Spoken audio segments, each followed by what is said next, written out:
Hello everyone, my name is Fernanda Mejia and I am actually here in Trinidad with Dr. Kahja.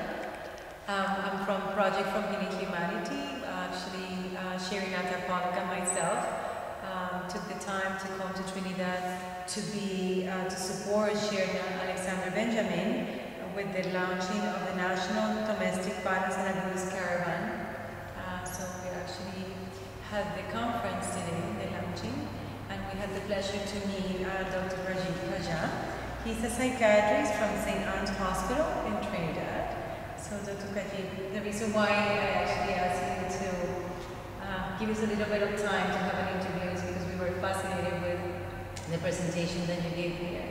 And we would like our members to know about you and the dedication you have for this cause. The pleasure is mine. It's been 10 years now that I'm in Trinidad. Basically, I'm in India. And I've been practicing psychiatry. And I have been practicing psychiatry in India for the last 10 years, and it's from 92 onwards. And since 2003, I have been a psychiatrist attached with the Northwest Regional Health Authority. As a psychiatrist in the tertiary center, which we call the St. Anne's Hospital, which is in Port Trinidad. And it's been a pleasure working with you today. Thank you. In your launch. We wish you all the I'm best. so glad that we met. Yes, and during our conversation, we were talking about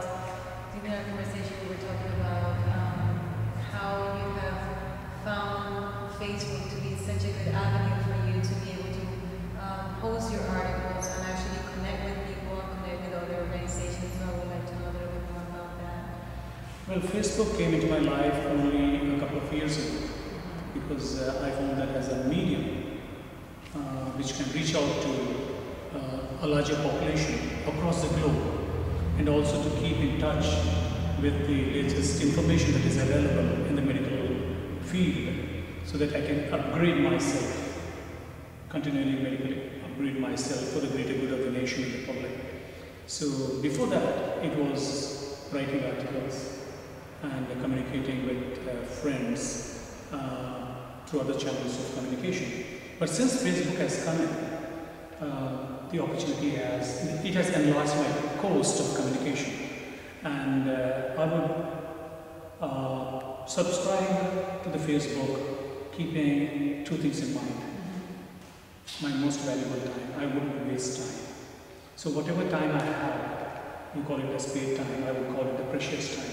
And then whatever fund of knowledge I have, I use it only after reading the newspapers or seeing what are the various areas that are challenging out there for me.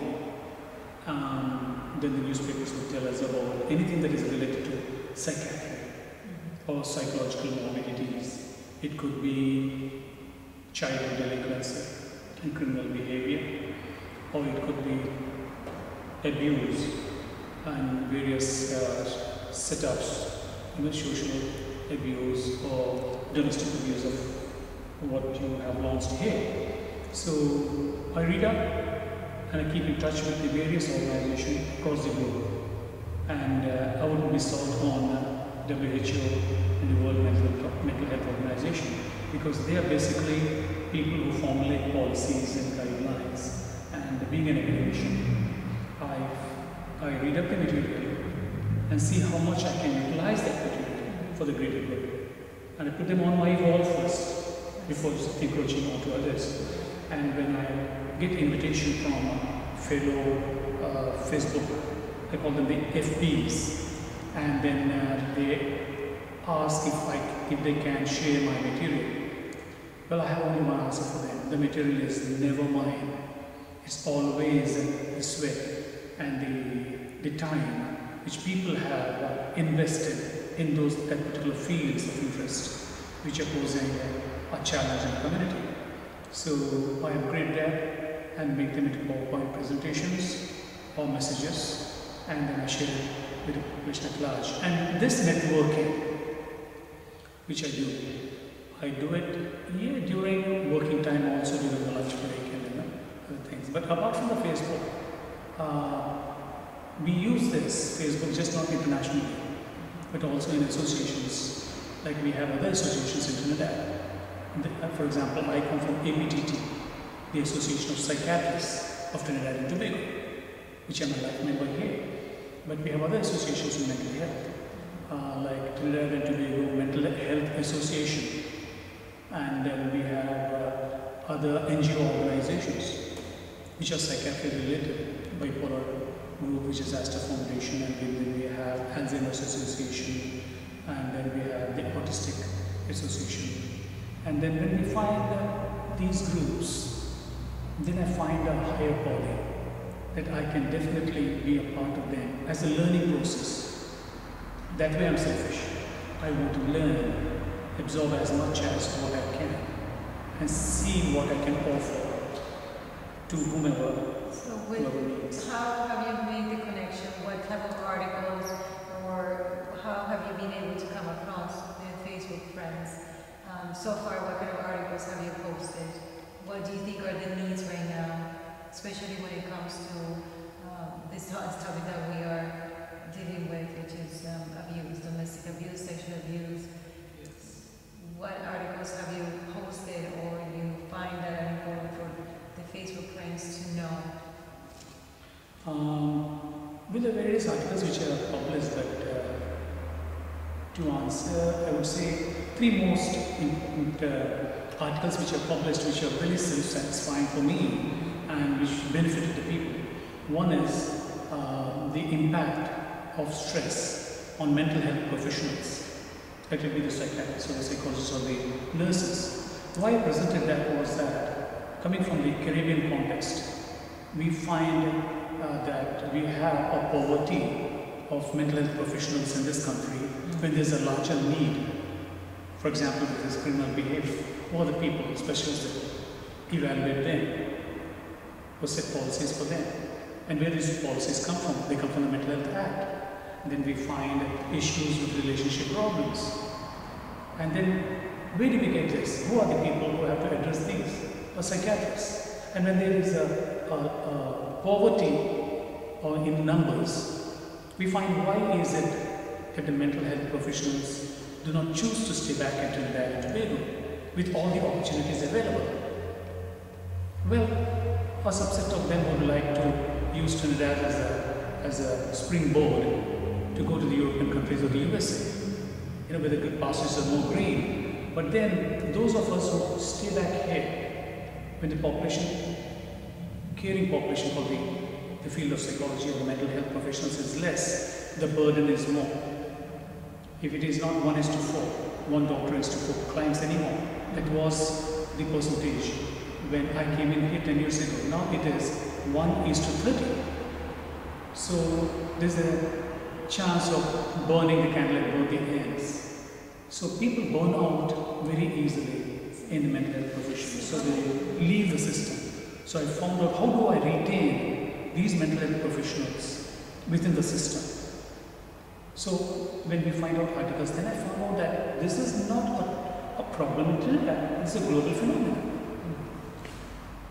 So when I find what are the ways we can prevent burnout in the mental health professionals and again give quality care without compromising on the quality care. So I find that it is interesting that Facebook is one of the best avenues that you can reach out to the.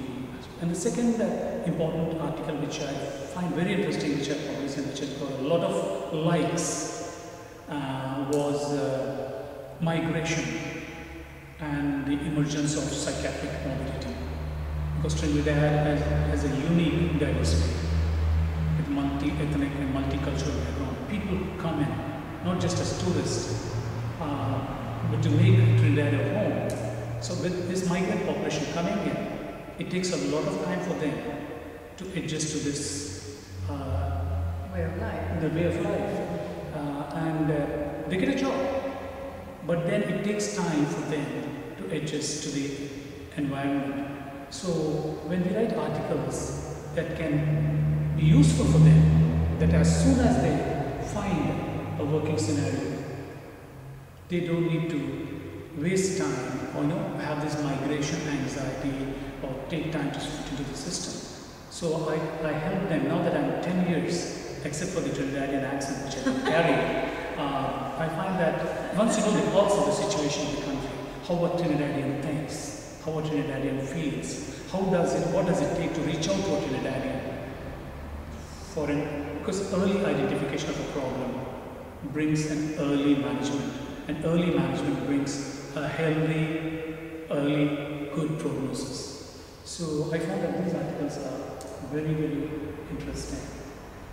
Okay, so I would actually like to see if you would like to give your information on Facebook in case if someone wants to connect with you.